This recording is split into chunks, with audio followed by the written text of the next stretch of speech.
Bonjour à vous toutes et à vous tous, Gaspésiens et Gaspésiennes. Mon nom est Serge Guérette, résident de Rivière-du-Loup aujourd'hui, mais toujours Gaspésien de cœur et d'adoption, et je viens vous présenter bien humblement mon petit message. Un nouveau modèle de Conseil des ministres, ça urge. La saison du plus offrant bat son plein.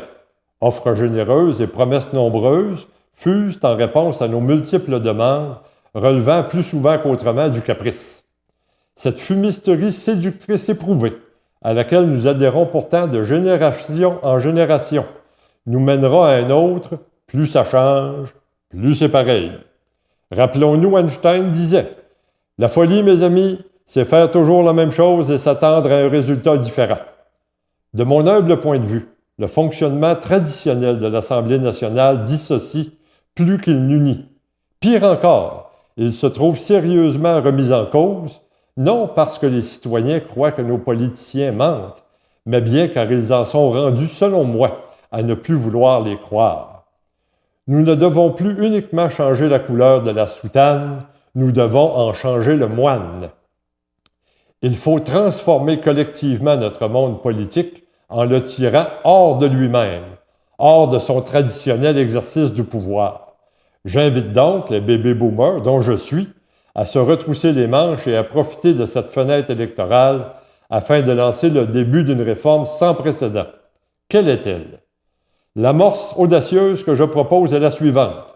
Que nous obtenions des candidats au poste de Premier ministre un engagement ferme, celui de s'entourer de ministres issus de toutes les formations politiques qui seront représentés au Salon Bleu.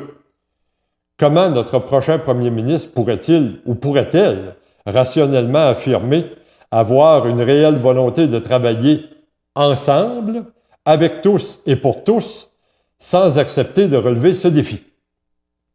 L'Assemblée nationale ne doit plus être le haut lieu de chamailleries assourdissantes et de l'art de se faire la guerre à soi-même. En lieu et place, les hommes et femmes d'État qui seront élus prochainement devront nous faire la démonstration qu'ils et qu'elles ont beaucoup plus en commun qu'il n'y paraît. Je sonne le clairon du réveil afin que cette proposition, qui remue avec force un solide tabou politique et ébranle les colonnes de la Maison du peuple, devienne l'occasion de prendre conscience qu'une véritable coopération renforcera notre urgent besoin de cohésion en matière politique, économique et sociale. Ceux de ma génération ne doivent plus, de leur côté, succomber à la tentation de ne voter que pour eux-mêmes. Nous devons nous rappeler que le confort que nous nous sommes offerts s'est transformé en une très lourde hypothèque déposée sur les épaules de notre jeunesse, pour qui la qualité de vie est, tout comme elle l'était pour nous, une priorité. Nous devons donc construire ensemble, avec eux et pour eux, un terrain propice à autre chose que pauvreté et surendettement comme seul projet de société. Les PPP, petites politiques partisanes, ont fait leur temps. Fini de privatiser les gains dans les poches d'actionnaires toujours plus voraces et de socialiser les pertes sur le dos des dociles contribuables. Mon geste se veut donc conséquemment un appel à s'impliquer activement, à cesser de râler sans proposer de solutions constructives, à cesser d'être béats, tels des dépossédés heureux, et à contribuer à notre société en faisant un peu plus que de produire nos annuels rapports d'impôts. Nos prochains députés devront faire davantage que de ne pas dilapider le bien public. Ils devront s'activer à la mise au rencard d'une gestion pépère en prenant des décisions courageuses qui nous redonneront un idéal et provoqueront l'adhésion d'une majorité de travailleurs et de travailleuses qui laisseront la moitié de leur paye ainsi que toute leur confiance entre leurs mains d'élus. J'ose lancer cette proposition dans l'espace public, conscient que l'oreille peut trouver pénible et difficile d'entendre une musique nouvelle, mais sachant que tout remue-ménage débute par une sérieuse remise en question.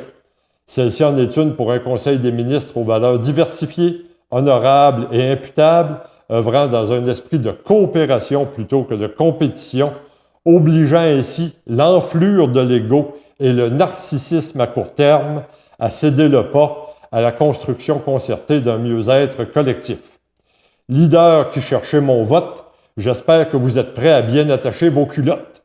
Les temps ont changé, nous vivons dans une ère nouvelle. Nous devons revoir avec courage nos priorités, oser faire appel à d'autres méthodes, cesser de niveler par le bas. Et pourquoi ne pas débuter ce nécessaire projet à travers des prises de parole constructives, une responsabilisation tant individuelle que collective, et ce, en créant un Conseil des ministres qui nous ressemble et qui nous rassemble.